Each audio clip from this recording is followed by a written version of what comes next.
Y en ese sentido, quisiera, en este libro, yo considero que hay una pluralidad de discursos sobre Haití. Hay un discurso periodístico cuando se habla de Haití en la televisión, en la radio, hay una imagen que se da de Haití. Esto forma parte del espejo. También hay un discurso de las ONGs, hay un discurso académico, humanitario, un discurso lleno de prejuicios.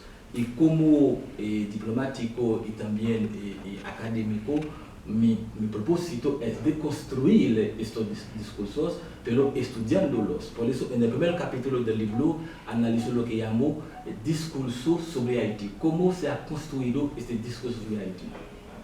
Y entonces, este libro quisiera ir más allá del espejo, es decir, pensar Haití, desde la profundidad de su historia, desde la larga duración, porque el terremoto es un evento, es una coyuntura, es un evento coyuntural, pero tenía que ir más allá de la coyuntura, es decir, ir de la coyuntura a la estructura, ir del evento a la estructura a la larga duración. Por eso este libro trata precisamente de dar un nuevo concepto de Haití. Y yo destaco que hay dos conceptos de Haití que trato de destacar en el libro. En el siglo XIX hay un concepto político de Haití. El concepto político de Haití se construye desde la Revolución. Primero, es un concepto de Haití como un país que ha deconstruido, que ha rechazado el colonialismo, la dominación colonial.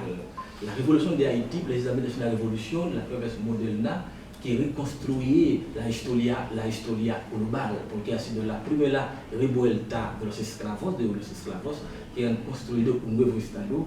Es una revolución que puso fin al colonialismo, en ese sentido fue la primera revolución moderna que permitió a los esclavos construir un Estado-nación. El libro analiza también la lucha de Haití por la igualdad de las razas humanas, porque precisamente, como lo sabemos, la esclavitud se basó en la inferiorización de los afroamericanos, de los negros, de los indígenas. Entonces, el libro muestra cómo la revolución haitiana dio una nueva dinámica a la idea de lo negro. De hecho, en la Constitución haitiana de 1805, en el artículo 13 dice que todos los haitianos son negros. Es decir, desde el inicio del siglo XIX, Haití se autoproclama como negros, reconstruye su identidad africana, reconociendo lo que es. Es por eso, precisamente, su revolución permite esta dignidad humana, da una nueva idea de lo humano. Es por eso su revolución, por ejemplo, va a ayudar a todos los latinoamericanos. También Haití fue el país que reconoció la independencia de Grecia. El 15 de enero de 1825, el presidente Boyer escribió una carta al comité ad interim de los griegos que estaban en Francia para reconocer su independencia. Y si uno va ahora al Parlamento de Grecia, van a ver esta carta. También en 1822, Haití recibió varios afroamericanos de la iglesia Charleston. Sabemos que en abril del año pasado hubo una masacre en esta iglesia. Fue esta iglesia misma que mandó varios negros americanos a Haití. Y Haití, entre 1830 y 1860, recibió más de 10.000 negros americanos que han venido al país para vivir, porque muchos fueron expulsados a África y Haití los había recibido. También la revolución de Haití construyó lo que se llama la autodeterminación de los pueblos. Fue la primera revolución que construyó la idea de los pueblos autodeterminados. En el siglo XX, a partir de la segunda mitad de ese siglo, se va a hablar de la autodeterminación de los pueblos, de los derechos de los pueblos, pero la revolución construyó esta nueva idea de los pueblos como autodeterminados. Y también yo analizo cómo la idea del panafricanismo, la primera conferencia, los congresos panafricanos han sido propulsados por los haitianos en el siglo XIX para la descolonización de África y el Caribe. Y también yo analizo cómo esta revolución dio a la universalización de los derechos humanos, porque estos derechos fueron proclamados en Europa, tenían una dimensión histórica, pero la universalización de los derechos humanos partió precisamente de Haití a partir de esa revolución que tenía un alcance global universal.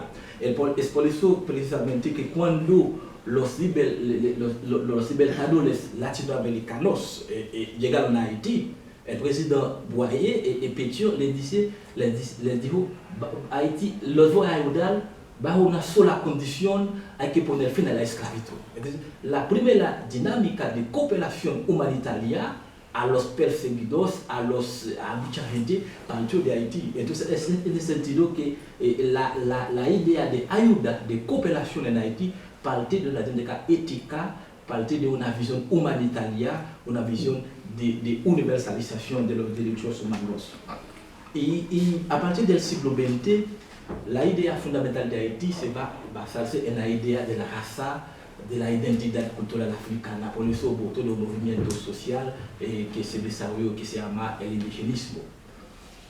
En ese sentido, este libro trata de analizar no solo la dimensión histórica, política de Haití, sino también la dimensión histórica, cultural. Es por eso la media parte del libro se basa en la antropología cultural, donde yo estudio la cultura, la música y el arte en Haití, cómo desempeñó un papel fundamental en la historia nacional. Por ejemplo, hay un capítulo que se llama la cosmogonía vodou y la música. Destacó cómo la música, la cultura africana ha sido la fuerza, la resistencia, la vitalidad cósmica que permitió al esclavo resistir.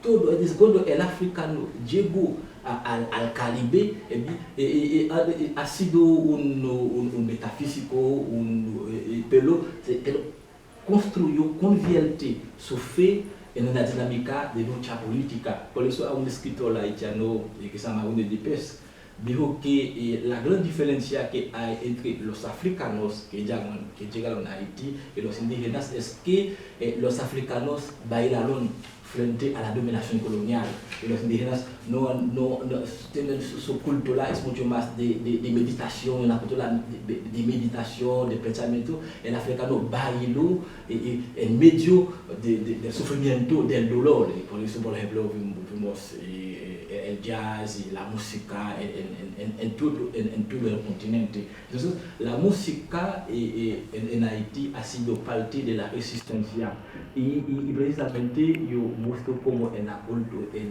pintura, en el arte, y cómo esta cultura se desarrolla. Y también yo analizo un elemento fundamental que es el subdesarrollo en Haití. Hay que decir que es el artículo más largo del libro, tiene más de 50 páginas. Cuando yo fui a comer en un restaurante en México, alguien me preguntó, durante el terremoto, cómo puedo explicar el subdesarrollo de Haití. Entonces me digo, el libro falta publicar un nuevo artículo, por eso me puse a estudiar precisamente las raíces profundas del subdesarrollo de Haití, donde analizo las creencias coloniales, las relaciones de poder, la responsabilidad de las élites económicas y políticas en Haití. Y el libro también estudia la historia de la idea de África en Haití, del siglo XIX hasta ahora, porque Haití constituye una de las referencias de la identidad de las referencias africanas. Por eso trato de analizar este elemento fundamental. Y otro elemento que yo analizo en el libro es el papel del vodou precisamente como en la diversidad cultural, en la defensa de esta identidad en Haití. En Haití se define por dos elementos fundamentales, por su religión y por su lengua creol. Son dos referencias culturales, lingüísticas, que le permitieron precisamente superar el colonialismo. Y ahora, se puede ver precisamente, después del terremoto, todos los edificios se cayeron, los edificios públicos. Un edificio, el único que no se cayó fue el Ministerio de Cultura. Esa cultura que forjó Haití. La independencia de Haití se forjó en medio por la cultura. Por eso la cultura, el Ministerio de Cultura no se cayó, aunque el Palacio se cayó. El Ministerio de Hacienda se cayó, pero no se cayó el Ministerio de Cultura. Es decir, es la cultura che follow Haiti